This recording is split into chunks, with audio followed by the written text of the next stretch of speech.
Parte 1. El susurro de la celulosa. La mayoría de los hombres temen a la muerte, pero Esteban temía al olvido. Para él, una persona no dejaba de existir cuando su corazón se detenía, sino cuando la última huella de su pensamiento era borrada de la faz de la tierra. Por eso, en su vieja casona de piedra en las afueras de Salamanca, el aire no olía a humedad ni a encierro, sino a algo mucho más denso y antiguo, olía a vidas suspendidas. Esteban era el guardián de una necrópolis de papel. No coleccionaba reliquias, ni cuadros, ni monedas, coleccionaba ausencias. Su biblioteca, conocida por los pocos que se atrevían a visitarla como la Biblioteca de los Libros Perdidos, albergaba miles de diarios, cuadernos de notas y cartas personales de hombres y mujeres que, un día cualquiera, simplemente se habían esfumado sin dejar rastro. Esteban caminaba por los pasillos de madera crujiente con la precisión de un ciego en su propia habitación. A sus 55 años, sus manos eran delgadas y nerviosas, pero sus ojos, de un gris acero desgastado por la lectura bajo la luz de velas y flexos de bajo voltaje, conservaban la agudeza del detective que alguna vez fue en Madrid. Su rutina era inmutable. Cada mañana, revisaba las subastas de objetos abandonados, visitaba mercadillos de viejo y mantenía una red de contactos en morgues y comisarías de toda Iberoamérica. Buscaba lo que nadie más quería, la caligrafía de los desaparecidos. El gancho que lo mantenía despierto aquella noche no era una teoría conspirativa, sino un objeto físico que descansaba sobre su escritorio de nogal. Era un diario de cuero raído, rescatado de un lote de pertenencias olvidadas en un almacén del puerto de Vigo. El dueño del diario, un marinero llamado Julián Castro, había sido declarado oficialmente muerto tras el naufragio del carguero Estrella del Sur hace exactamente 20 años. No hubo supervivientes, solo restos de madera y metal flotando en el Atlántico. Sin embargo, Esteban, al pasar la yema de los dedos por la página número 54, sintió algo que lo hizo estremecerse. La tinta estaba fresca, no era una metáfora. Al presionar el papel con un trozo de papel secante, una mancha de azul ultramar se transfirió con una nitidez imposible. Esteban se acercó a la página con una lupa de aumento. El diario narraba los pensamientos de Julián sobre el clima gallego, sobre el precio del pescado en el mercado y sobre una mujer llamada Elena. Lo inquietante no era el contenido, sino la fecha escrita en el margen superior, 14 de marzo de 2026. Imposible, susurró Esteban, sintiendo que el vello de sus brazos se erizaba. Julián Castro está bajo 3000 metros de agua desde 2006. El pulso de Esteban se aceleró. En su mundo, donde lo sobrenatural no tenía cabida, solo había una explicación lógica: alguien estaba usando la identidad de los muertos para comunicarse. O Julián Castro nunca se hundió con aquel barco.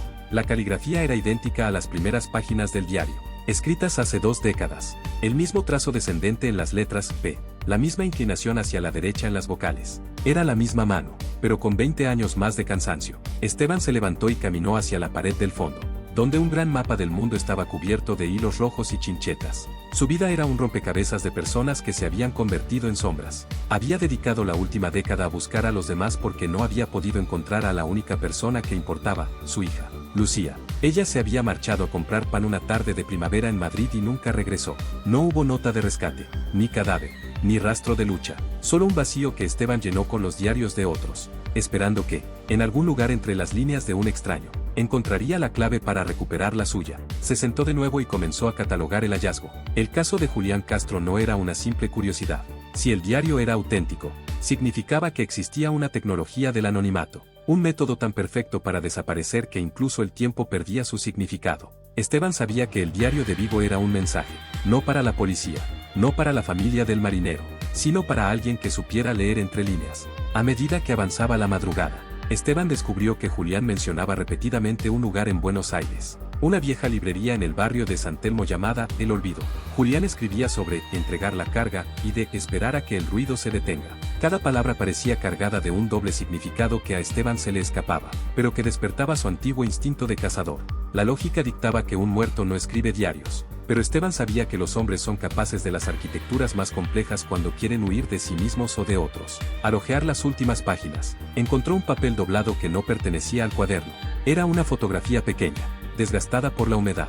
En ella, un hombre joven sonreía frente al mar, pero en el reverso, escrita con la misma tinta fresca que desafiaba al tiempo, había una sola frase que hizo que el mundo de Esteban se detuviera: no todos los que se pierden quieren ser encontrados, pero todos los que escriben necesitan ser leídos. Papá, deja de buscar en el pasado. La caligrafía de esa última frase no era la de Julián Castro, era la de Lucía. Esteban sintió que el aire de la biblioteca se volvía irrespirable. La habitación, llena de miles de confesiones ajenas, pareció cerrarse sobre él. ¿Cómo podía el diario de un marinero muerto en 2006 contener un mensaje de su hija desaparecida en Madrid años después? ¿Cómo podía ella saber que él tendría ese libro en sus manos? El bibliotecario de libros perdidos cerró el diario con un golpe seco. La búsqueda ya no era una misión de archivo o un acto de caridad hacia los desaparecidos.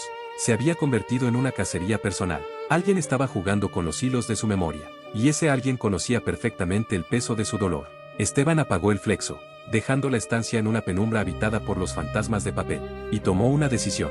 Al amanecer, tomaría el primer vuelo hacia Argentina. Si la respuesta estaba en esa librería de San Telmo, no descansaría hasta arrancar la verdad de las páginas del destino. Julián Castro, fuera quien fuera ahora, era la primera pieza de un dominó que, al caer, revelaría el mecanismo oculto de las vidas borradas. Esteban salió de la biblioteca y cerró la puerta con doble llave, sin saber que, al hacerlo, estaba dejando atrás la relativa seguridad de sus libros para adentrarse en un mundo donde la tinta se escribe con sangre y los desaparecidos tienen reglas que él aún no comprendía. La cacería había comenzado, y esta vez, el bibliotecario no iba a limitarse a leer.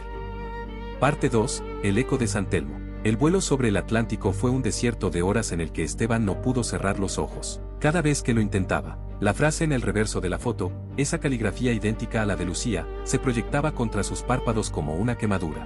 Buenos Aires lo recibió con un aire pesado y húmedo, una mezcla de asfalto caliente y el olor dulzón del río de la Plata que se filtraba por las rendijas del taxi. San Telmo, con sus calles empedradas y sus farolas de hierro forjado, parecía el escenario perfecto para alguien que quisiera esconderse a plena vista. En este barrio, las antigüedades y los recuerdos tienen más valor que el presente, y las sombras parecen tener más peso que los cuerpos. Esteban se registró en un hotel de techos altos y paredes descascaradas, pero no deshizo la maleta, solo sacó el diario de Julián Castro y la fotografía. Su objetivo estaba a pocas calles de distancia, la librería El Olvido. Según el diario, era allí donde las historias perdidas encontraban un puerto. Mientras caminaba, Esteban sentía el peso de su antigua arma en la memoria de su cadera, aunque ahora solo portaba una libreta de notas y una grabadora digital. Su instinto de detective, aletargado por años de archivo, se desperezaba con cada esquina que doblaba. La librería no tenía un cartel luminoso ni escaparates llamativos. Era un portal estrecho, hundido entre una carnicería y un taller de marcos.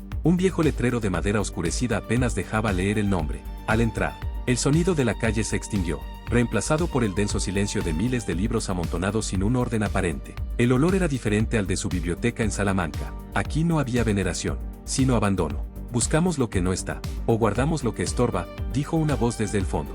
Detrás de una montaña de enciclopedias deslucidas, apareció un hombre pequeño, de hombros encogidos y manos manchadas de tinta negra. Sus gafas eran tan gruesas que sus ojos parecían flotar en el cristal. Se presentó como Horacio, el regente de aquel cementerio de papel. Esteban no perdió el tiempo con cortesías. Sacó el diario de Julián Castro y lo puso sobre el mostrador de madera carcomida.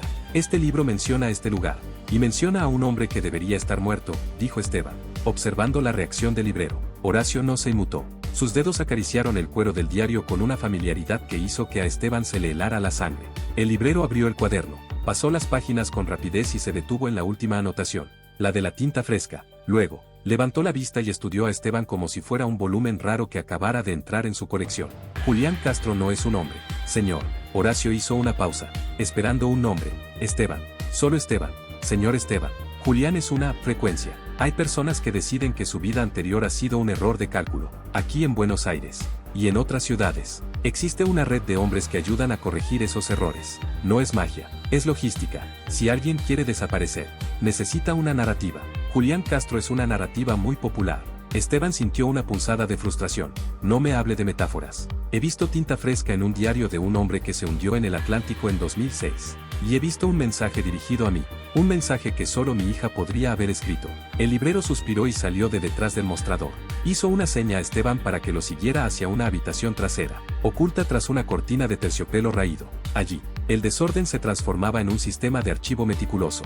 Había cajas llenas de pasaportes antiguos, carnets de conducir de países que ya no existían y, lo más importante, estanterías repletas de diarios similares al de Julián. Usted guarda libros de desaparecidos en España para recordarlos, dijo Horacio, encendiendo una lámpara de escritorio que iluminó una serie de expedientes. Nosotros aquí los usamos para que otros vivan a través de ellos. Es el mercado del reemplazo. Si un periodista en apuros, un contable que sabe demasiado o una mujer que huye de un marido violento necesita una identidad, nosotros le damos una historia ya escrita.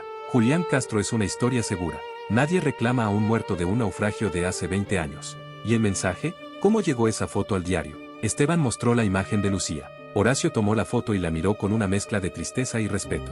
Hace 3 meses, un correo pasó por aquí. No dejó nombre, pero traía este diario desde Vigo. Dijo que el libro tenía que llegar a manos del bibliotecario de Salamanca. Me dio instrucciones precisas, si alguien venía preguntando por Julián.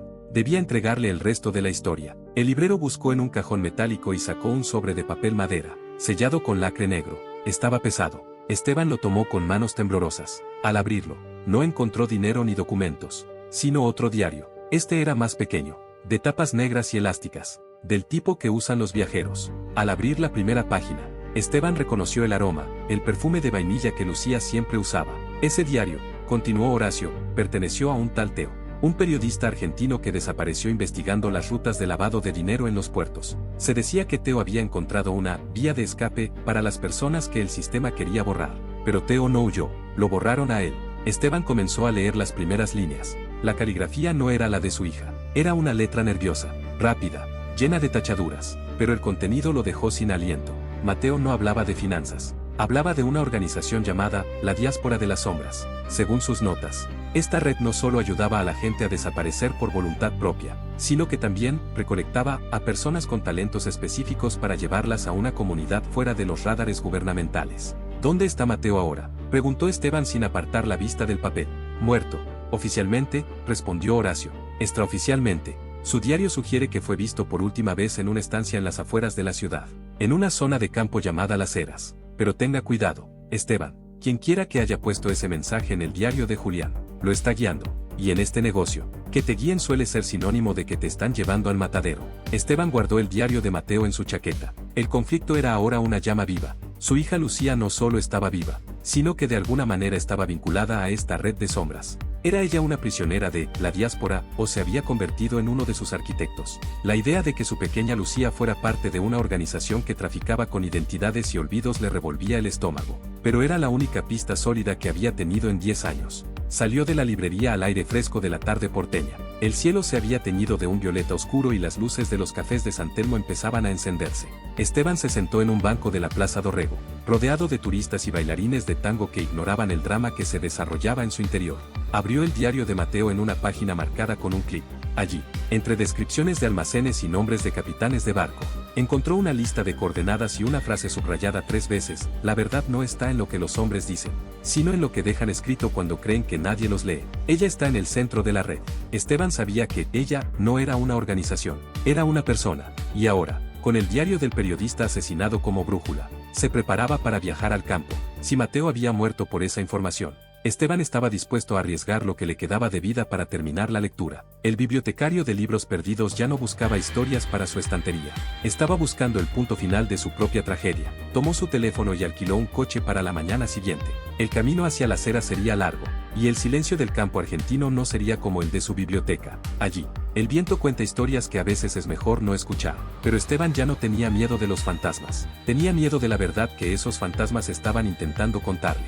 Parte 3. El código en los campos. El coche de alquiler devoraba la cinta de asfalto de la Ruta 6 mientras el paisaje urbano de Buenos Aires se disolvía en la monotonía de la pampa. Las Heras no era más que un punto en el mapa, un pueblo de paso donde el tiempo parecía haberse detenido por decreto. Esteban conducía con una mano en el volante y la otra tanteando el diario de Mateo, que descansaba en el asiento del copiloto como una bomba de relojería. El aire acondicionado apenas lograba mitigar el calor seco que subía de los pastizales. Un sol de justicia que lo obligaba a entrecerrar los ojos tras sus gafas oscuras. Al llegar al pueblo, Esteban no buscó un hotel, sino una estación de servicio solitaria. Sabía por su experiencia como detective que en estos parajes la información no fluye en las oficinas de turismo, sino en los surtidores de combustible. Mientras el playero llenaba el depósito, Esteban abrió el diario de Mateo en las páginas intermedias. El periodista había dejado de escribir sobre el puerto para centrarse en algo mucho más abstracto, una serie de anuncios por palabras recortados de periódicos regionales. ¿Busca alguna estancia, patrón?, preguntó el playero, un joven de piel curtida y mirada esquiva. La estancia, La Esperanza. Un amigo me dijo que el camino estaba cerca de aquí, mintió Esteban, observando la reacción del muchacho. El playero se detuvo un segundo de más. Sus ojos recorrieron el coche, la matrícula y finalmente el rostro de Esteban. La Esperanza ya no existe, señor. Se quemó hace 3 años. Ahora solo quedan las ruinas y un monte de eucaliptos que nadie quiere podar. Dicen que el dueño se fue a España y no volvió más. España. El círculo se cerraba con una precisión que a Esteban le resultaba insultante. Pagó en efectivo y siguió las indicaciones hacia el camino de tierra que se adentraba en la inmensidad del campo. Una vez solo, con el polvo levantándose tras el vehículo como una cortina, detuvo el coche a la sombra de un ombú solitario. Necesitaba descifrar el código antes de llegar a las ruinas. El diario de Mateo era un laberinto. Esteban empezó a notar que ciertos nombres de libros clásicos aparecían en contextos que no tenían sentido. El proceso de Kafka se mencionaba en una lista de compras de ferretería. La Odisea de Homero aparecía anotada junto a una matrícula de camión. Esteban, con su mente habituada a la arquitectura de las bibliotecas, comprendió que no eran referencias literarias, sino una clave de comunicación. Abrió los recortes de periódicos que Mateo había pegado en las páginas finales. Eran anuncios triviales: vendo arado antiguo, busco nodriza, se ofrecen clases de piano. Pero al aplicar el código de los libros, la realidad se transformó. Si tomaba la primera letra de cada palabra en los anuncios que contenían una referencia oculta a la Odisea, el mensaje emergía con la claridad de un relámpago: los libros están en el sótano. El archivo no se quemó. Esteban sintió un escalofrío. Mateo no era solo un periodista, era un bibliotecario de lo prohibido. Alguien que había entendido que el papel es el único lugar donde la verdad puede sobrevivir a los borrados digitales. El código indicaba que la red de desaparecidos, la diáspora de las sombras, utilizaba la prensa escrita, un medio que nadie vigila ya con rigor, para coordinar sus movimientos. Reinició la marcha. El camino de tierra se volvió más estrecho y los matorrales empezaron a golpear los bajos del coche. Al fondo, la silueta de la estancia surgió entre la bruma de calor. Lo que antes debió ser una casa señorial de estilo colonial era ahora una cáscara ennegrecida. Una herida abierta en medio de la llanura. El silencio del campo era pesado, roto solo por el graznido de los caranchos que sobrevolaban las ruinas. Esteban bajó del coche, empuñando una linterna potente. Se movió entre las vigas carbonizadas con cautela, sus botas crujiendo sobre los restos de tejas y ceniza vieja. El fuego había sido voraz, pero al llegar a lo que debió ser el estudio central, notó que el suelo de madera había resistido extrañamente bien. Al retirar una alfombra podrida por la humedad, encontró una trampilla de hierro reforzado con un candado que ya había sido forzado. Bajó por una escalera de caracol que olía a moho y a ozono. Al encender la linterna, el haz de luz iluminó algo que le cortó la respiración. No era un sótano de estancia, era una réplica exacta, a menor escala, de su propia biblioteca en Salamanca. Estanterías de metal, protegidas por plásticos gruesos, albergaban cientos de diarios y documentos. En una mesa central, una computadora vieja, conectada a una batería de camión, zumbaba débilmente, pero lo que captó la atención de Esteban fue una pizarra de corcho en la pared. En ella, había fotos de personas desaparecidas de todo el mundo. Entre ellas, una foto de su hija Lucía. Debajo de su imagen, una nota escrita a mano con la misma letra de la frase en la foto de Julián Castro: la red necesita un editor, no un detective. Bienvenido a la otra orilla, papá. Esteban se apoyó en la mesa, sintiendo que sus piernas cedían. El conflicto ya no era solo buscar a su hija, era entender que Lucía lo había estado observando todo este tiempo. Ella no solo era una desaparecida, ella parecía ser la arquitecta de este archivo subterráneo. ¿Era este lugar una cárcel de recuerdos o el centro de operaciones de una revolución silenciosa para aquellos que el mundo había desechado? En ese momento, el zumbido de la computadora cambió de tono. Un mensaje apareció en la pantalla, letra por letra, como si alguien lo estuviera escribiendo en tiempo real desde el otro lado del mundo. Esteban, sal de ahí ahora. Los que quemaron la casa no quieren que la biblioteca tenga un nuevo dueño. Mira debajo de la entrada de La Odisea. Esteban no lo pensó dos veces. Corrió hacia la estantería marcada con la etiqueta del libro de Homero. Allí, escondido en un hueco falso, encontró un pequeño dispositivo de grabación y un cuaderno de tapas rojas que no había visto antes. Apenas los guardó en su chaqueta, escuchó el sonido de varios motores acercándose a gran velocidad por el camino de tierra. No eran caranchos ni viento, eran hombres. Apagó la linterna y se pegó a la pared del sótano, escuchando cómo las puertas de los vehículos se abrían arriba. Su mente de detective calculó las opciones. Estaba atrapado en un búnker de papel mientras el pasado intentaba terminar el trabajo que el fuego no pudo concluir. Pero ahora tenía el código, tenía los nombres y, sobre todo, tenía la certeza de que su hija estaba más cerca de lo que jamás se atrevió a soñar. El bibliotecario de libros perdidos ya no solo recolectaba diarios, ahora, estaba dentro de uno, y la próxima página la escribiría él con su propia vida. Parte 4. La mujer de las sombras. El ruido de los motores arriba cesó, reemplazado por el portazo seco de los vehículos y el crujido de pasos pesados sobre las vigas calcinadas de la estancia. Esteban, oculto en la penumbra del sótano, contuvo la respiración. Podía oír las voces, hombres de pocas palabras, con el acento rudo de la frontera, moviéndose con la eficiencia de quienes no vienen a buscar, sino a limpiar. El rastro está fresco. El coche de alquiler está ahí fuera, dijo una voz grave. Revisen el hueco. Si está abajo, no pierdan tiempo. Esteban sabía que no podía salir por donde había entrado. miró a su alrededor, buscando una salida de emergencia en aquella biblioteca subterránea. Sus ojos se posaron en un conducto de ventilación cubierto por una rejilla metálica, con la fuerza que da la desesperación. Tiró de ella hasta que los tornillos se dieron con un chirrido que le pareció un trueno en aquel silencio sepulcral. Se deslizó por el túnel estrecho justo cuando la trampilla de hierro del sótano se abría de un golpe. Gateó por la oscuridad, sintiendo el metal frío y el polvo en sus pulmones, hasta que desembocó en un aljibe seco a unos 20 metros de la casa principal. Salió a la superficie, cubierto de hollín, y se ocultó tras el monte de eucaliptos. Desde allí vio a 3 hombres armados con fusiles automáticos rociando el sótano con lo que parecía ser fósforo blanco. Un resplandor químico iluminó las ruinas, y Esteban supo que el archivo de Mateo acababa de convertirse en cenizas definitivas. No podía volver al coche. Empezó a caminar campo traviesa, guiado por la intuición y las estrellas, hasta que llegó a la ruta secundaria. Allí, bajo la luz mortecina de una farola de pueblo, una figura lo esperaba apoyada en un sedán negro. No era uno de los hombres de la estancia, era una mujer.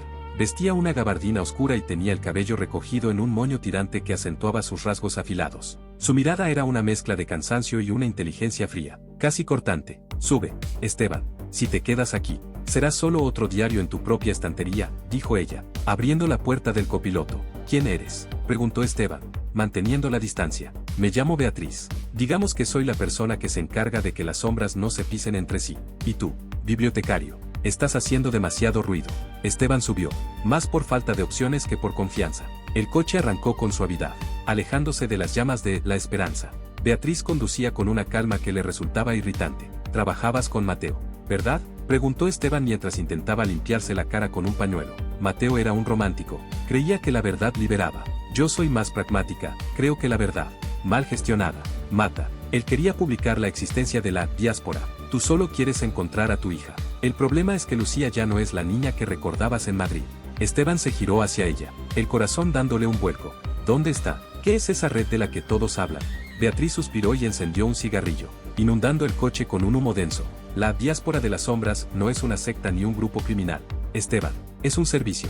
Vivimos en un mundo donde el rastro digital es eterno. Si cometes un error, si una corporación te quiere hundir o si simplemente quieres dejar de ser quien eres, el mundo no te deja, nosotros sí. Borramos pasados y construimos futuros. Cobramos fortunas a los ricos para que desaparezcan y usamos ese dinero para esconder a los que realmente lo necesitan. ¿Y Lucía?, insistió él. Tu hija resultó ser una genia de la narrativa. Ella no solo borraba personas, les escribía vidas nuevas. Les daba una infancia, una caligrafía, una red de recuerdos falsos pero perfectos. Se convirtió en la editora jefe de la red. Pero hace un año, algo cambió. Empezó a recolectar diarios reales, como tú. Empezó a buscar la verdad detrás de las sombras que nosotros mismos creamos. Esteban sacó el cuaderno de tapas rojas que había rescatado del sótano. Beatriz lo miró de reojo y su expresión cambió por primera vez. Hubo un destello de temor en sus ojos. Ese cuaderno no debería existir, susurró ella. Es el registro de los inconvertibles. ¿Qué significa eso? Gente que no quiere desaparecer, sino que ha sido borrada a la fuerza. Políticos, periodistas, científicos, personas que no compraron un pasaje a la libertad, sino que fueron eliminadas del mapa para que nadie escuchara sus historias. Si Lucía tiene eso, o si tú lo tienes ahora, no solo os busca la diáspora, os busca la gente que paga para que el mundo sea como ellos quieren. El coche se detuvo en un mirador frente al río en las afueras de la ciudad. Beatriz se volvió hacia él, su rostro iluminado por la luz tenue del tablero. Escúchame bien, Esteban. Coleccionar diarios de desaparecidos es un hobby hermoso en Salamanca, pero aquí fuera es una declaración de guerra. Lucía te envió ese mensaje porque sabe que eres el único capaz de autenticar estas historias. Ella ha dejado de editar sombras y ha empezado a despertar muertos. ¿Dónde la encuentro?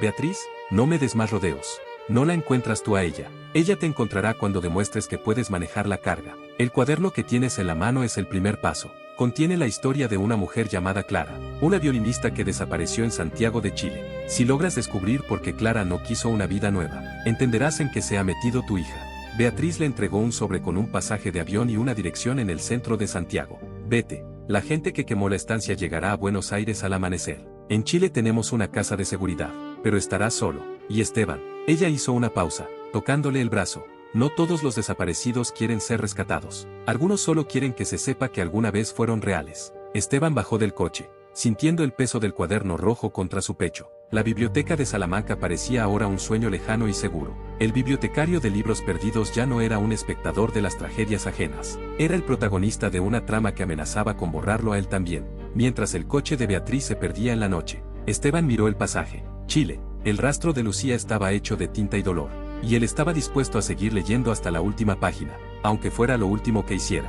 Parte 5. La habitación del silencio. Santiago de Chile recibió a Esteban con un cielo de plomo y el aire gélido que bajaba de los Andes. La ciudad tenía una energía distinta a la de Buenos Aires. Era una sobriedad cortante, un murmullo de pasos rápidos sobre el asfalto.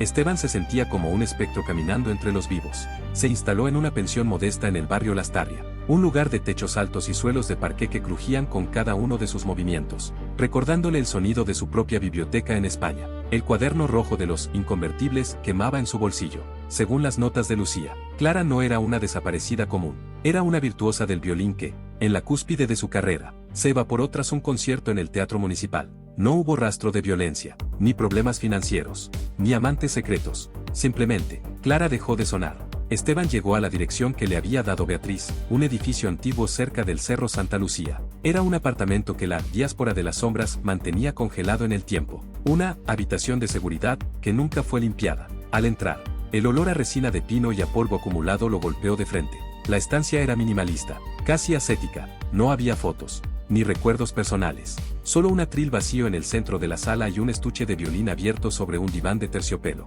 Pero el instrumento no estaba. Esteban, con su paciencia de archivero, empezó a registrar cada rincón. Sabía que los secretos más grandes no se guardan en cajas fuertes, sino en los pliegues de la cotidianidad. Encontró el diario de Clara escondido bajo una tabla suelta del suelo, justo debajo del atril. Era un cuaderno pequeño, encuadernado en tela gris, con los bordes gastados por el sudor de las manos. Al abrirlo, Esteban no encontró una narrativa lineal. Eran partituras modificadas, anotaciones sobre frecuencias y una obsesión creciente por algo que ella llamaba el ruido blanco del poder. No puedo seguir tocando para ellos, decía la primera entrada que Esteban subrayó mentalmente. Creen que mi música es solo entretenimiento, pero es un lenguaje que están usando para codificar sus transacciones. Mi violín no emite notas, emite claves. Esteban se sentó en el suelo, rodeado por el silencio de la habitación. La historia de Clara no era la de una mujer que huyó de su vida, sino la de una mujer que descubrió que su vida estaba siendo utilizada. Según el diario, Clara había descubierto que la fundación que patrocinaba su carrera era una fachada de la red que Beatriz mencionó, aquellos que pagan para que el mundo sea como ellos quieren. Usaban los conciertos de gala para transmitir información cifrada a través de microvariaciones en la ejecución de la música. Ella no quería una identidad nueva. Lucía, murmuró Esteban para sí mismo. Ella quería que la verdad de su música fuera recuperada. Al llegar a las últimas páginas, el tono del diario cambiaba. La caligrafía de Clara se volvía errática, casi desesperada. La última entrada terminaba de forma abrupta: he dejado de ser Clara para convertirme en un silencio necesario. Si alguien encuentra esto, busque el eco en la frecuencia 440. Lucía dice que el bibliotecario sabrá qué hacer. Ella confía en él. Yo solo confío en que el olvido sea piadoso. La frase se cortaba allí. Esteban sintió una opresión en el pecho. Lucía estaba allí, en el diario de una mujer que desapareció hace 3 años. Su hija no solo era una editora de sombras, era la confidente de los que sufrían, la persona que les permitía dejar un último registro antes de ser tragados por la maquinaria de la invisibilidad. De repente, un sonido rompió el silencio del apartamento. No era un paso, ni una puerta, era un sonido electrónico, un pitido rítmico que venía del estuche del violín. Esteban se acercó con cautela. Escondido en el forro falso del estuche, había un pequeño receptor de radiofrecuencia con una pantalla de cristal líquido. El dispositivo estaba captando una señal. Frecuencia 440. Esteban ajustó el dial. A través de la estática, empezó a filtrarse una melodía. Era un violín solo, tocando una pieza de Bach, pero con una cadencia extraña, llena de pausas antinaturales. Esteban cerró los ojos, usando su oído entrenado en años de escuchar los matices del papel, y comprendió. No era música, era código Morse escondido en el ritmo del arco sobre las cuerdas. ESTBAN, SALIDA, HORAS, alguien estaba transmitiendo en vivo, y ese alguien sabía que él estaba en esa habitación. La sensación de ser observado volvió con fuerza.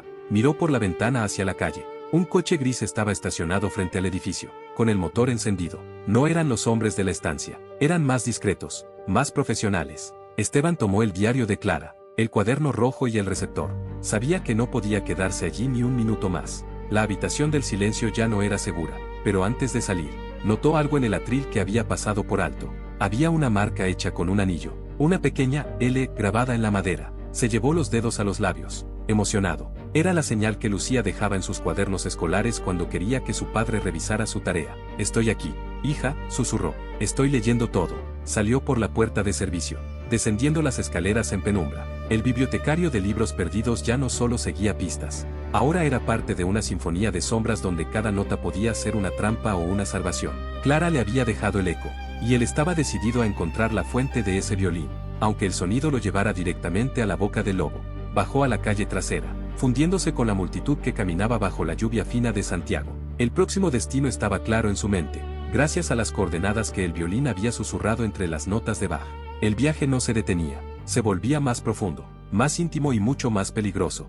Parte 6. La sombra del pasado. El viaje de regreso a la pensión en el barrio Lastarria fue un ejercicio de paranoia controlada. Esteban caminaba por el lado de las sombras, evitando los reflejos de los escaparates, sintiendo el peso del cuaderno rojo y el diario de Clara como si fueran lingotes de plomo. Al llegar a su habitación, el aire parecía más pesado. Sobre la cama, un objeto que no debería estar allí capturó su atención, una caja de madera de cedro, sin remitente ni sellos postales, envuelta en un trozo de arpillera. Esteban cerró la puerta con el cerrojo y se quedó inmóvil. Su instinto de detective le advirtió que podía ser una trampa, pero el aroma que desprendía la caja, una mezcla de vainilla y el papel antiguo que saturaba su propia biblioteca en Salamanca, lo desarmó. Con manos temblorosas, desató la cuerda y abrió la tapa.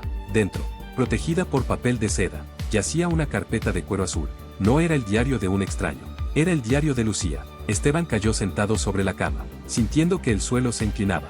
Abrió la carpeta y reconoció de inmediato la letra redonda y firme de su hija, la misma que había corregido 1000 veces durante sus años escolares. Pero al leer las primeras líneas, el corazón se le comprimió en un puño de hielo. Las fechas comenzaban 2 días después de su desaparición en Madrid y continuaban de forma intermitente durante casi una década. Día 3. No me han llevado por la fuerza, papá, me han llevado por mi silencio. Me dijeron que si gritaba, tu nombre sería el siguiente en la lista de los borrados. Ahora entiendo que el mundo no es lo que vemos en las noticias. El mundo es un palimpsesto, una escritura sobre otra, donde las vidas de la gente común son el pergamino que los poderosos usan para anotar sus deudas. Esteban sollozó en silencio, golpeando el borde de la cama con el puño. Durante 10 años había buscado un secuestrador, un accidente o un cadáver, sin saber que Lucía había aceptado el exilio para protegerlo a él. La lectura continuaba, narrando su ascenso dentro de la diáspora de las sombras. Lucía describía cómo pasó de ser una prisionera a una pieza clave, una experta en crear vidas falsas para aquellos que necesitaban huir de la red de los inconvertibles. Pero el diario tomaba un giro oscuro en las páginas centrales, fechadas hace apenas un año. Lucía hablaba de una traición interna. He descubierto el archivo Omega, papá.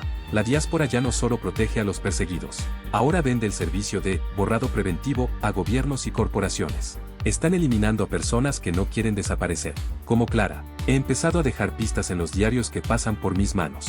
He empezado a enviarte fragmentos de la verdad, esperando que tu mente de bibliotecario sea capaz de unir los puntos que yo no puedo ver desde dentro. Esteban comprendió entonces que su obsesión por coleccionar diarios de desaparecidos no había sido una casualidad o una terapia personal. Había sido una educación guiada por su hija desde las sombras. Cada diario que llegaba a su biblioteca en Salamanca era un mensaje cifrado, un ladrillo en la construcción de la prueba que ahora tenía entre manos. Al final de la carpeta azul, encontró una serie de recortes de periódicos chilenos y argentinos, junto con un mapa de los Andes centrales. Un punto estaba marcado con una cruz roja, un paso de montaña olvidado, cerca de una antigua mina de cobre. Debajo, una nota final en el diario: Beatriz cree que controla la red, pero ella es solo otra página en un libro que ya no puede cerrar. Te envié el diario de Clara porque su violín es la llave acústica para entrar en el archivo físico. No vengas a buscarme a mí, papá.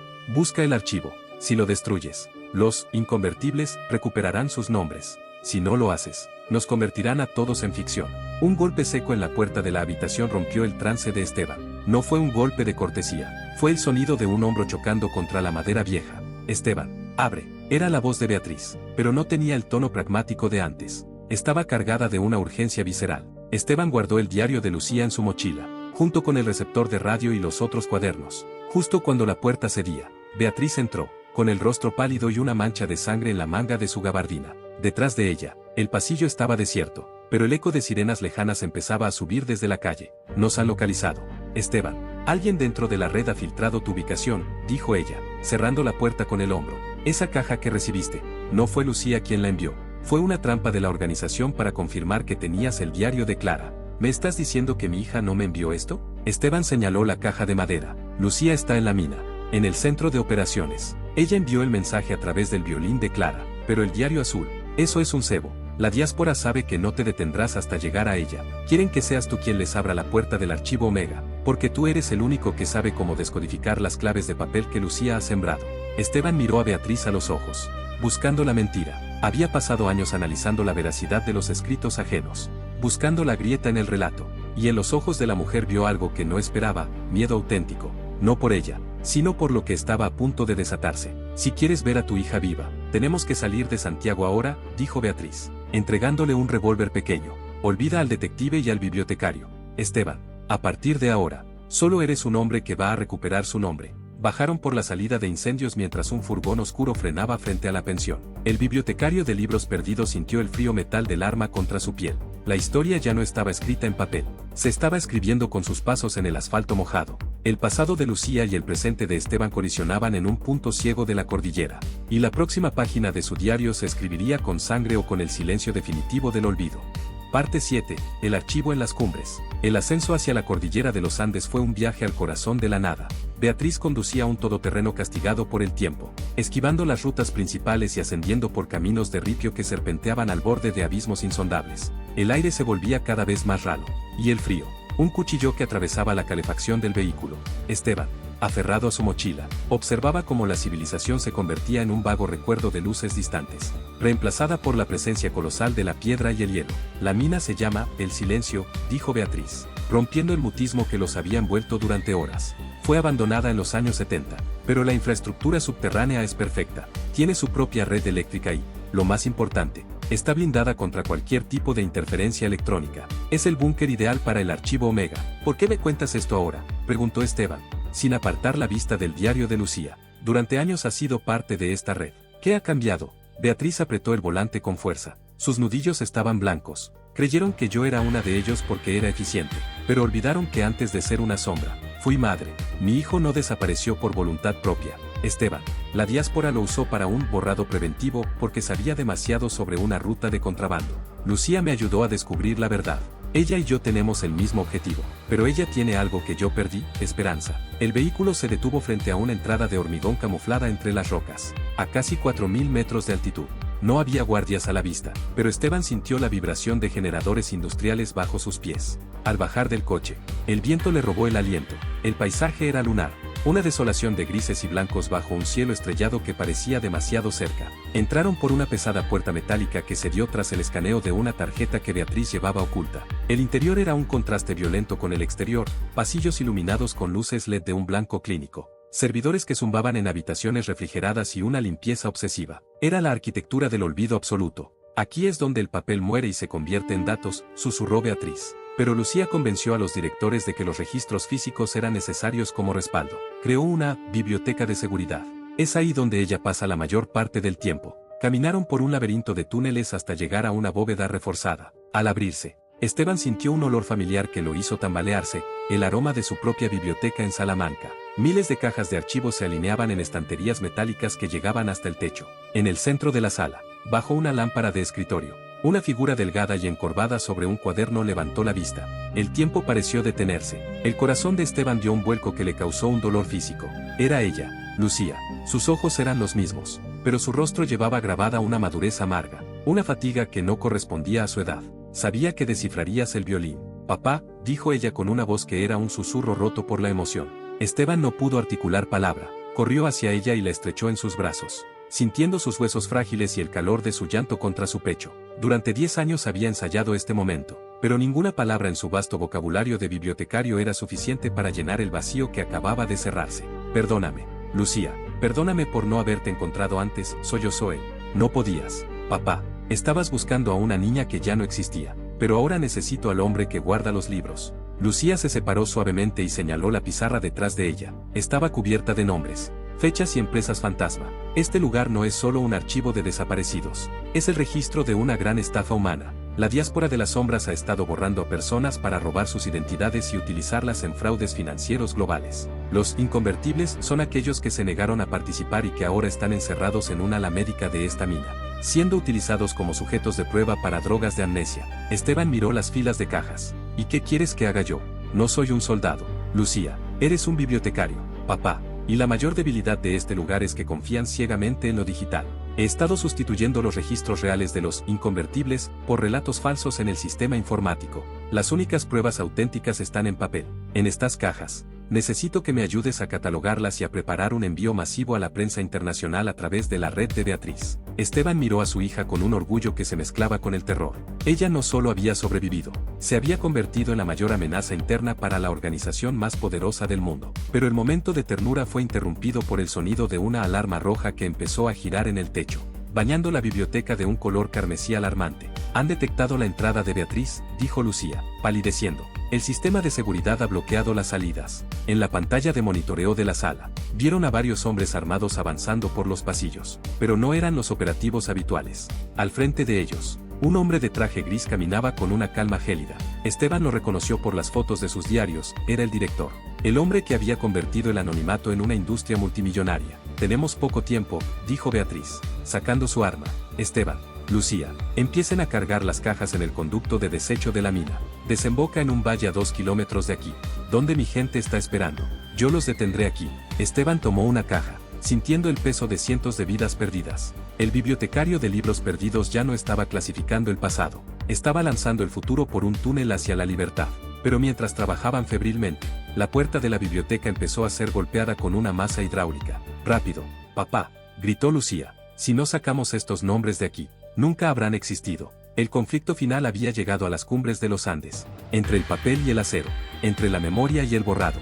Esteban comprendió que esta sería la página más difícil de escribir. La mina, el silencio, estaba a punto de estallar en un rugido de verdades que nadie podría volver a ocultar.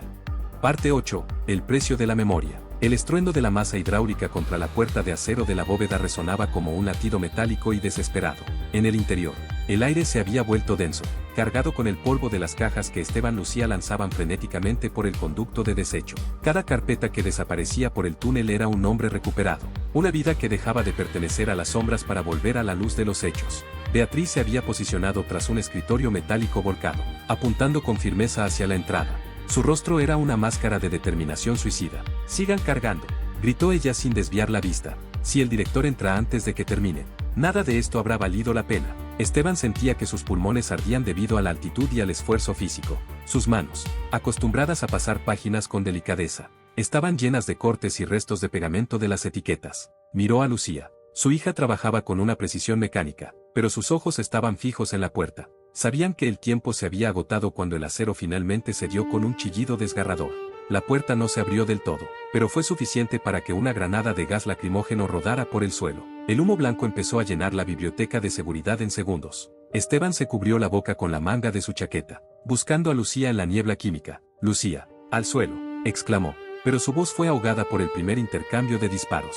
Beatriz respondió al fuego, obligando a los operativos a retroceder momentáneamente hacia el pasillo. Sin embargo, una voz tranquila y amplificada por un megáfono cortó el caos. Era el director. «Esteban, detente. Eres un hombre de libros, un hombre de lógica. No te conviertas en un mártir por un montón de papel que mañana será ceniza. Lucía ha sido una pieza valiosa de nuestra organización, pero incluso el mejor editor comete errores que deben ser corregidos». El director entró en la sala con una máscara de gas colocada, flanqueado por 2 hombres armados. No dispararon. Sabían que Lucía tenía en su mano algo más peligroso que un arma, un encendedor de gasolina sobre una pila de documentos que aún no habían sido enviados por el conducto. «Un paso más y quemo el registro de los accionistas», amenazó Lucía, con la voz temblorosa pero firme. «Sé que no tienen copias digitales de estos pagos. Es el seguro de vida de los inconvertibles». El director se detuvo. Sus ojos, tras el cristal de la máscara, recorrieron la sala hasta detenerse en Esteban. «Bibliotecario, ¿realmente crees que el mundo quiere la verdad?», preguntó el director, ignorando a Lucía por un momento. «La gente nos paga porque la verdad es una carga. La gente quiere ser nueva, quiere olvidar sus deudas, sus pecados, sus fracasos. Nosotros solo somos los conserjes de su conciencia. Si destruyes este archivo, condenarás a miles de personas a enfrentar pasados que ya no pueden soportar».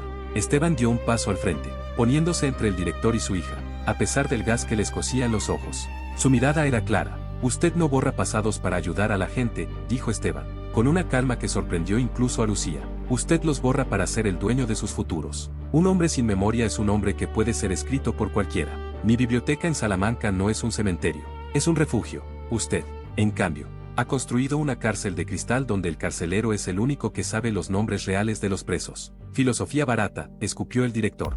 denme los documentos. Ahora, en un movimiento rápido, uno de los operativos disparó al hombro de Beatriz, quien cayó tras el escritorio con un grito sofocado.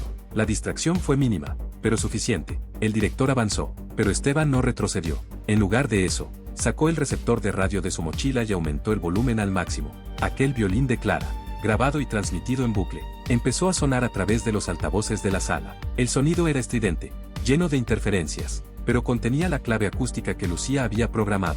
¿Qué es ese ruido?, exigió el director, desconcertado. No es ruido, dijo Lucía, activando un comando en la computadora central que aún zumbaba en la esquina. Es la frecuencia de borrado magnético de sus propios servidores. El violín de Clara no solo era un mensaje para mi padre, era un virus de sonido. Las luces de la sala parpadearon. Un olor a ozono y a circuitos quemados empezó a emanar de las paredes. El director se giró hacia sus hombres, pero era tarde. El sistema de la mina, el silencio, diseñado para ser inexpugnable desde el exterior, estaba siendo devorado desde dentro por una melodía. Maten a los dos, rugió el director, perdiendo su compostura gélida. Esteban empujó a Lucía hacia el conducto de desecho. Salta, Lucía, vete con Beatriz. No te voy a dejar aquí, papá, tengo que terminar la catalogación, gritó Esteban, tomando el encendedor que Lucía había soltado. Alguien tiene que asegurarse de que este lugar no deje ni un solo eco. Los disparos volvieron a rasgar el aire. Esteban sintió un impacto seco en el costado. Una quemadura que le recordó que la realidad no es papel. Cayó sobre la pila de documentos. Pero antes de que los operativos pudieran alcanzarlo, el suelo de la mina vibró con una explosión sorda. Los servidores de la sala contigua estaban estallando. Y el fuego, alimentado por el sistema de ventilación, empezó a reclamar la biblioteca. Esteban vio a Lucía y a una Beatriz herida desaparecer por el conducto, justo antes de que una estantería metálica colapsara, bloqueando el camino. Se quedó solo frente al director, rodeado de llamas que empezaban a devorar los diarios de los desaparecidos. El bibliotecario de libros perdidos sonrió a través del dolor. Por primera vez en 10 años, la historia de su hija ya no era una página en blanco, y aunque su propio diario pareciera estar llegando al final, sabía que las páginas que había lanzado al valle contarían la verdad por él. Parte 9. El rastro en la nieve. El frío de la noche andina golpeó el rostro de Lucía con la fuerza de una bofetada. El conducto de desecho la había escupido, junto a una maltrecha Beatriz, sobre una ladera de sedimentos y nieve endurecida, a casi 1 kilómetro de la entrada principal de la mina. A su alrededor, cientos de carpetas y diarios caían como pájaros heridos, desparamándose por el valle bajo la luz de una luna indiferente. «Papá», gritó Lucía, intentando trepar de nuevo por el túnel de metal, pero la estructura vibraba con el eco de las explosiones internas. El humo negro que salía por el conducto le quemaba la garganta. «Tengo que volver por él». Beatriz, que presionaba una herida sangrante en su hombro, la sujetó por el tobillo con la mano que le quedaba libre. Su rostro estaba pálido, casi traslúcido bajo el frío. «No puedes hacer nada, Lucía. El sistema de extinción por gas salón se ha activado. Si entras, morirás asfixiada en segundos. Tu padre tomó una decisión de bibliotecario. Sabía que alguien tenía que quedarse para asegurar que el director no saliera con los códigos de acceso». Lucía se desplomó sobre la nieve, sollozando con un sonido que se perdió en el viento helado. Miró hacia arriba, hacia la cima de la montaña donde la mina, el silencio, parecía estar devorándose a sí misma. Pequeñas lenguas de fuego azulado asomaban por las rejillas de ventilación. 10 años de búsqueda habían terminado en aquel reencuentro de apenas unos minutos. Una página arrancada brutalmente antes de poder ser leída. «Él no quería que lloraras», susurró Beatriz, tosiendo. «Él quería que estos nombres llegaran a donde deben. Mira a tu alrededor. Esta es su obra». Lucía levantó la vista. El valle estaba cubierto de papel. La historia secreta de los inconvertibles, los registros de las identidades robadas y las pruebas de los crímenes de la diáspora estaban allí, vulnerables al viento, pero no estaban solas. A lo lejos, las luces de 3 todoterrenos empezaban a serpentear por el camino de ripio inferior. Era la gente de Beatriz, pero también podían ser los refuerzos de la organización. «Tenemos que recoger lo más importante», dijo Lucía, secándose las lágrimas con rabia. El dolor se transformó en una claridad fría, la misma que su padre mostraba al catalogar un volumen difícil. «El archivo Omega no es solo lo que hay en las cajas, es el cuaderno rojo. ¿Dónde está?». Beatriz señaló una carpeta que había quedado enganchada en un arbusto espinoso a pocos metros. Lucía corrió hacia ella. No era el cuaderno rojo, era la mochila de Esteban. Al abrirla, encontró el diario de su padre, el que él había empezado a escribir en Salamanca el día que recibió la foto de Julián Castro.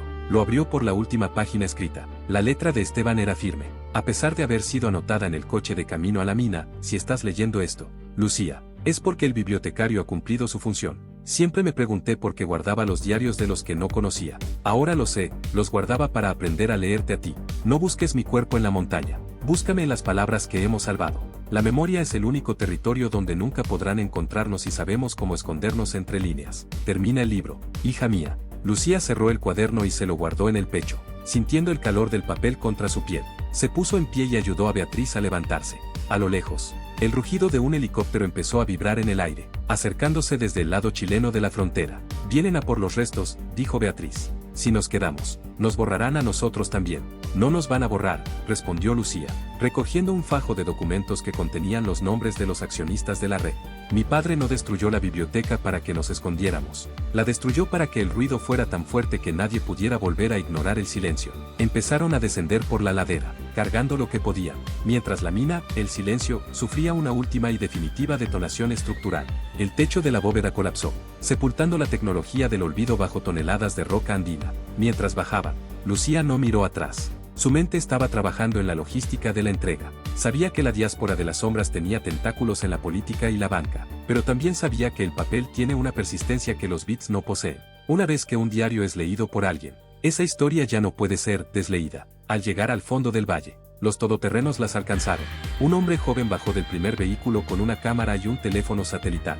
Era un colega de Mateo, el periodista desaparecido en Buenos Aires. ¿Lo tienen?, preguntó el joven, mirando con asombro la lluvia de papel que seguía cayendo de la montaña. Tenemos más que eso, dijo Lucía, entregándole el diario de Mateo que Esteban había rescatado de la estancia. Tenemos la prueba de que nadie desaparece del todo si alguien se toma el trabajo de guardar su historia. Lucía subió al vehículo, pero antes de que cerraran la puerta, miró hacia la cumbre. Entre el humo y la nieve, le pareció ver el brillo de una pequeña luz, como el flexo de una biblioteca encendido en mitad de la noche. Sabía que era una ilusión, un truco de la luz y el cansancio, pero sonrió. El bibliotecario de libros perdidos había cerrado su última edición, pero Lucía acababa de entender que ella era la secuela que nadie esperaba. El viaje hacia la verdad apenas estaba comenzando, y ahora ella tenía el código, los nombres y la pluma.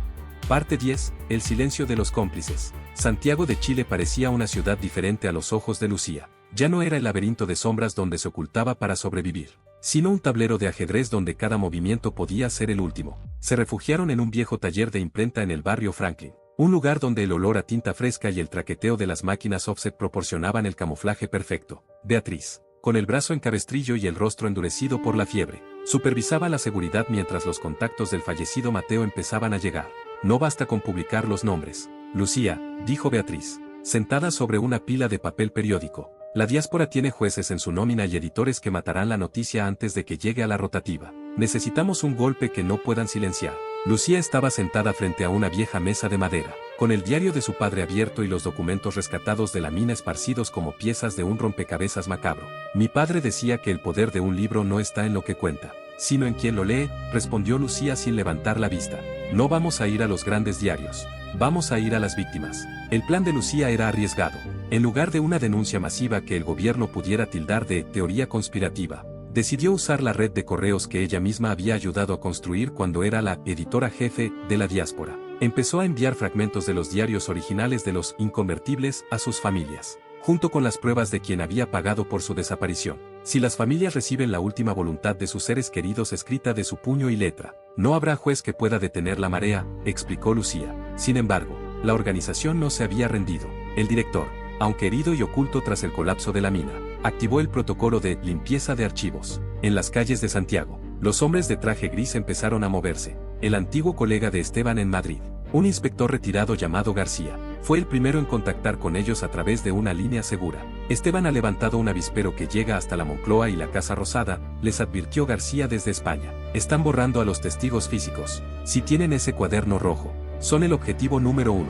Salgan de ahí. Pero Lucía no se movió. Había encontrado algo en el diario de su padre que Esteban había subrayado con especial insistencia, una lista de números que no correspondían a códigos de cajas ni a frecuencias de radio. Eran las cuentas bancarias donde se depositaba el impuesto al olvido. Beatriz, mira esto, dijo Lucía, señalando los números. Estos no son fondos de la diáspora, son fondos de pensiones, cuentas públicas, dinero estatal. La organización no solo escondía gente, era el mecanismo que los gobiernos usaban para financiar sus operaciones en la sombra sin dejar rastro en el presupuesto oficial. La magnitud del conflicto escaló en un instante. Ya no perseguían a una red de tráfico de identidades. Estaban enfrentándose a la estructura financiera del silencio estatal. Esa noche, el taller de imprenta fue rodeado. No hubo sirenas, Solo el sutil chirrido de neumáticos sobre el pavimento mojado y la interrupción repentina de la electricidad.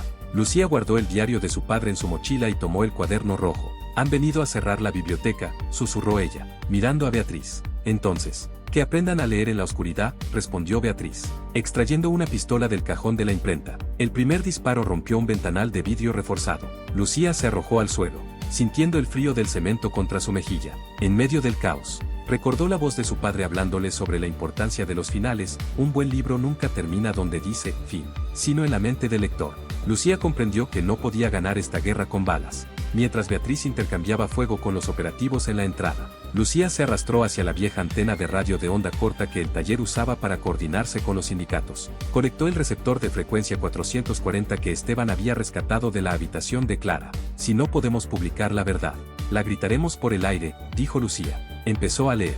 No leyó números de cuentas ni informes técnicos. Empezó a leer el diario de Clara, la violinista. Leyó sobre sus miedos, sobre su música y sobre cómo el sistema la había convertido en un número. Su voz, firme y cargada de una emoción eléctrica, empezó a surcar las ondas radiales de Santiago, interfiriendo en las emisoras comerciales, colándose en los taxis, en las cocinas y en los despachos oficiales. Me llamo Clara Mendoza, y no estoy muerta, estoy borrada, comenzó Lucía. Los operativos que asaltaban el taller se detuvieron por un segundo al escuchar su propia infamia transmitida por todas las radios de la cuadra. El bibliotecario de libros perdidos había enseñado a su hija que el papel era sagrado, pero Lucía estaba descubriendo que la voz humana es la única tinta que no se puede quemar. El asalto final había comenzado. El aire en el taller Franklin se llenó de pólvora y gritos, pero la voz de Lucía seguía fluyendo, constante, imparable, convirtiendo el silencio de la Patagonia en un rugido que Santiago ya no podía ignorar. Parte 11. La casa del bibliotecario. La voz de Lucía en las ondas de Santiago había sido un fósforo en un pajar de pólvora, pero el incendio cruzó el océano mucho más rápido de lo que la diáspora pudo prever. Mientras en Chile el escándalo derribaba ministerios, en Madrid, el eco de la Biblioteca de los Libros Perdidos se convertía en una cacería humana. La organización, herida de muerte pero aún letal, sabía que para detener la marea debían destruir la fuente, la casona de Salamanca donde Esteban había guardado, durante años, las pruebas originales que daban validez a todo el relato. García, el viejo inspector y amigo de Esteban, se encontraba frente a la puerta de la biblioteca en Salamanca bajo una lluvia fina y persistente que calaba hasta los huesos. Sabía que los hombres del director estaban en camino. No venían a leer, venían a incinerar. Esteban, viejo amigo, espero que hayas dejado las llaves puestas en algún lado del cielo, murmuró García, rompiendo el sello policial que aún colgaba de la puerta principal. Al entrar, el silencio lo recibió con la solemnidad de una catedral. Los miles de diarios en las estanterías parecían observar al intruso con la paciencia de los siglos. García no buscaba historias de amor o viajes. Buscaba el libro de registro, el volumen donde Esteban anotaba la procedencia de cada diario y la identidad real de quien se lo entregaba. Ese libro era el eslabón perdido que unía a los corruptos de España con los ejecutores de la Patagonia. Mientras García revolvía el escritorio de nogal, dos coches oscuros frenaron frente a la propiedad. 4 hombres bajaron con movimientos calculados, portando maletines de plástico rígido que contenían acelerantes químicos. No eran mercenarios comunes, eran limpiadores de alto nivel, hombres que no dejaban ni cenizas tras de sí. García escuchó el crujido de la grava bajo las botas. Se agazapó tras una estantería de historia latinoamericana, empuñando su vieja bereta. Sé que están ahí, gritó una voz desde el vestíbulo, una voz con acento castellano frío y desprovisto de emoción. Inspector García, entregue el libro de registro y podrá jubilarse en paz. Esteban ya no está para proteger estos papeles. ¿Vale la pena morir por los recuerdos de gente que no conoce? García sonrió con amargura. Esteban no guardaba papeles, hijo, guardaba personas. Y en esta casa, las personas no se rinden. El primer disparo rompió un jarrón de cerámica de Talavera. García respondió, moviéndose entre los pasillos de libros. La lucha era surrealista, balas atravesando lomos de cuero, hojas de diarios volando como nieve sucia bajo la luz de las linternas. El olor a pólvora empezó a mezclarse con el aroma a papel viejo. García logró flanquear al primer asaltante cerca de la sección de desaparecidos en democracia. El hombre cayó sobre una pila de cuadernos, manchando de rojo las confesiones de un contable que huyó en los 90, pero el inspector estaba en minoría. Un segundo operativo lanzó una granada incendiaria hacia el fondo de la sala. No, gritó García, viendo cómo las llamas empezaban a lamer los estantes de madera seca. En ese momento, algo inesperado ocurrió. El sistema de seguridad que Esteban había instalado años atrás, un complejo mecanismo de aspersores de polvo químico diseñado para sofocar incendios sin dañar el papel, se activó con un estruendo. Una nube blanca y densa inundó la biblioteca, reduciendo la visibilidad a cero. García, que conocía la estructura de la sala por las noches de vino y charlas con Esteban, se movió por puro instinto. Encontró el libro de registro oculto en un doble fondo de la estantería de Poesía Olvidada, pero al tomarlo, sintió el cañón de un arma en su nuca. «Dame el libro, García», dijo el líder de los limpiadores. Emergiendo de la niebla blanca, se acabó el tiempo de los bibliotecarios. Un disparo seco retumbó en la estancia, pero García no sintió dolor. El limpiador se desplomó hacia adelante. Detrás de él, entre la nube de polvo químico, apareció una figura que García no esperaba ver. Era una mujer joven, con los ojos rojos por el llanto y el humo, empuñando un arma con una mano y una mochila cargada de documentos en la otra. «¿Lucía?», susurró García, incrédulo. «He venido a recoger el trabajo de mi padre», dijo ella, con una voz que tenía la dureza del diamante. «El registro no se queda aquí, se va conmigo a la Audiencia Nacional». Lucía había volado desde Chile bajo una identidad falsa, usando los mismos túneles de sombras que la organización le había enseñado. Había llegado justo a tiempo para ver cómo el refugio de su padre se convertía en un campo de batalla. «Tu padre estaría orgulloso, muchacha», dijo García, entregándole el volumen pesado. «Pero tenemos que salir. La casa está rodeada y el fuego químico no durará siempre». Salieron por el pasadizo de la bodega, el mismo que Esteban usaba para meter los lotes de libros sin ser visto por los vecinos. Mientras se alejaban por los campos de Castilla, Lucía miró hacia atrás. La casona de Salamanca estaba envuelta en una neblina blanca y humo gris. El bibliotecario de libros perdidos ya no tenía una casa, pero su archivo ahora estaba vivo.